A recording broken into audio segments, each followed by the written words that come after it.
মির্জা ফরিদ আহমেদ মিলু ছিলেন আন্তর্জাতিক a great umpire. রাজধানীর উত্তরায় ভয়াবহ এক সড়ক দুর্ঘটনায় মারা যান মির্জা ফরিদ। খ্যাতিমান এই আম্পায়ারের শ্রদ্ধা নিদর্শনে শুরু হয় মির্জা ফরিদ আম্পায়ার্স টুর্নামেন্ট। এক বছর বন্ধ থাকার পর আবারও শুরু হচ্ছে এই হকি টুর্নামেন্ট। ওয়ালটনের পৃষ্ঠপোষকতায় আম্পায়ার্স টুর্নামেন্টের সবগুলো খেলাই হবে মওলানা ভাসানী হকি স্টেডিয়ামে।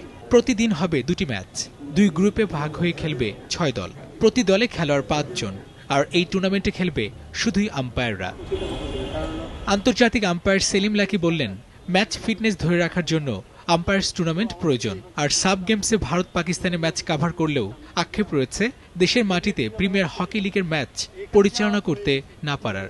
এতে আন্তর্জাতিক পর্যায়ে আম্পায়ারিং এর প্রভাব পড়বে বলে মনে করেন এই আম্পায়ার। আমার লিগের বড় বড় খেলা যদি আমরা আম্পায়ারিং না করতে পারি, এই এফেক্টটা যখন আমি ইন্টারন্যাশনালে যাব তখন আমার মধ্যে এটা কাজ করবে। যারা আম্পায়ার পাস করা তারাও খেলতেছে, এক্স যারা আছে তারাও খেলতেছে, এবং আমরা তো অবশ্যই খেলতেছি।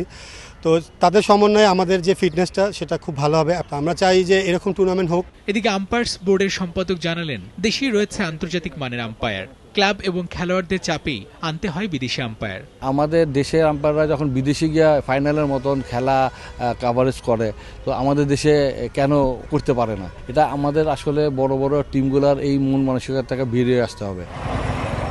প্রশিক্ষণ এবং ম্যাচ পরিচালনার সুযোগ পেলে দক্ষতা প্রমাণের জায়গা পাবেন দেশীয় আম্পায়াররা। সাব গেমসের ফাইনালে ভারত পাকিস্তানের মতো হাই ভোল্টেজ ম্যাচ আম্পায়ারিং করে এর মধ্যেই তা করে দেখিয়েছেন সেলিম লাকি। রাহিদ রনি, সময় সংবাদ, ঢাকা।